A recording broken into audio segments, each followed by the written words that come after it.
வணக்கம். நம்முடைய எதிர்க்கட்சி தலைவர் எடப்பாடி பழனிசாமி அவர்கள் சமீபத்துல ஒரு வார்த்தையை ஒளறி கொட்டியிருக்கார். என்னன்னா, அறநிலையத்துறையிலிருந்து வரக்கூடிய பணத்துல எப்படி நீங்க கல்லூரி கட்டலாம், அது கோவிலுக்கு சொந்தமான பணம், அதுல கோவில் தான் கட்டணும் அப்படின்னு சொல்லி அவர் சொல்லியிருக்காரு.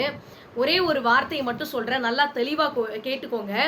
இங்க 1000 கோவில் அன்னச்சத்திரம் கட்டுவதை காட்டிலும் ஒரு ஏழைக்கு கல்வி கொடுப்பது சிறந்தது அப்படின்னு சொல்லியிருக்கார் பாரதியார்.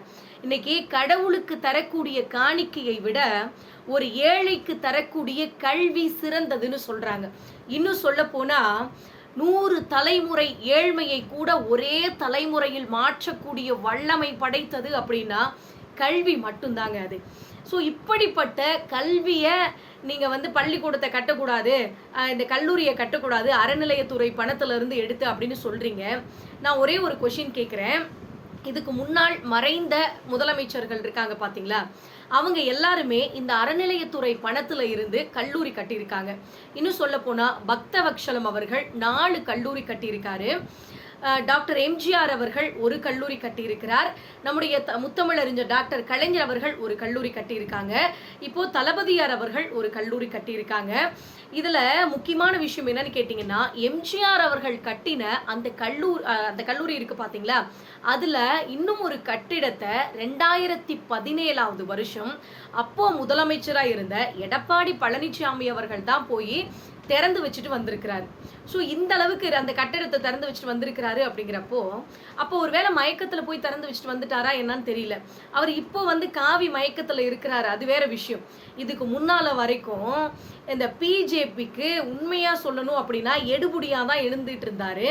ஆனா இன்னைக்கு பிஜேபியினுடைய முழு உருவமாவே மாறிட்டாரு. அந்த சந்திரமுகி படத்துல சொல்லுவாங்கல்ல, முழுசா சந்திரமுகியா மாறி இருக்கிற கங்காவை பார் அப்படின்னு சொல்லுவாங்க பாத்தீங்களா, அதே மாதிரி முழுசா பிஜேபியாவே மாறிட்ட எடப்பாடி பழனிசாமி அவர்கள் இந்த பதிவை பார்த்தீங்க அப்படின்னா தயவு செஞ்சு புரிஞ்சுக்கோங்க. மக்களுக்கு இன்னைக்கு இருக்கக்கூடிய பிள்ளைகளுக்கு கல்வி அப்படிங்கிறது எந்த அளவுக்கு முக்கியத்துவம் அப்படிங்கிறது உங்களுக்கு வேணா தெரியாம இருக்கலாம். ஏன்னா நீங்க வட மாநிலத்தினுடைய கையால், அதனால நீங்க அங்கெல்லாம் படிக்கிறாங்களா படிக்கலையாங்கிறது உங்களுக்கு நல்லாவே தெரியும். ஏன்னா இன்னைக்கு நம்முடைய தமிழ்நாட்டை கொண்டு போய் வளர்ந்த நாடோட கம்பேர் பண்ணி பாருங்க, வளராத நாடோட ஒப்பிட்டு பார்க்காதீங்க அப்படின்னு சொல்றாங்க. அந்த அளவுக்கு இன்னைக்கு கல்வியில எல்லா வளர்ச்சி, பொருளாதார வளர்ச்சியில இருந்து எல்லா விதத்திலையுமே இன்னைக்கு தமிழ்நாடு நம்பர் 1 மாநிலமா இருக்கு. அப்படின்னா அதற்கெல்லாம் நம்முடைய தமிழகத்தை உயர்த்தியது இந்த திராவிட முன்னேற்ற கழகம் அப்படிங்கிறத மக்களாகிய நாம மறந்துடக்கூடாது.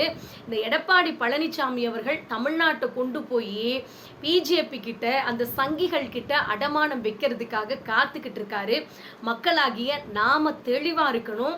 ஸோ இந்த இடத்துல நான் முக்கியமா இந்த வீடியோ பதிவு சொல்றதுக்கு காரணம் என்ன அப்படின்னா, இந்த அறநிலையத்துறை பணத்துல இருந்து கல்லூரி கட்டுறதுக்கு சட்டத்திலேயே இடம் இருக்கிறப்போ இவங்க ஏன் இப்படி பேசிக்கிட்டு இருக்காங்க அப்படிங்கிறத நாம புரிஞ்சுக்கணும். ஏன் அப்படின்னா, இந்த பிஜேபி சங்கிகள் இன்னைக்கு எடப்பாடி பழனிசாமியை வச்சு தமிழ்நாட்டுக்குள்ள பிள்ளைகளுக்கு கல்வி தரத்தை குறைக்கணும் அப்படிங்கிறதுக்காக முயற்சி பண்ணிக்கிட்டு இருக்காங்க. அந்த முயற்சியினுடைய முதல் ஏற்பாடு தான் இந்த மாதிரியான வார்த்தைகள்லாம். இதுக்கு மேல இந்த மாதிரியான வார்த்தைகள் தெரிவிக்காதீங்க அப்படின்னு நாங்க ரொம்ப கண்டிப்போட சொல்லிக்கிறோம். மக்கள் சார்பா இந்த வீடியோ பதிவை நான் வெளியிடுறேன். ஸோ இந்த வீடியோ பதிவுக்கு நீங்க ஆதரவு கொடுக்குறீங்க அப்படின்னா மறக்காம கமெண்ட் பண்ணுங்க. நன்றி, வணக்கம்.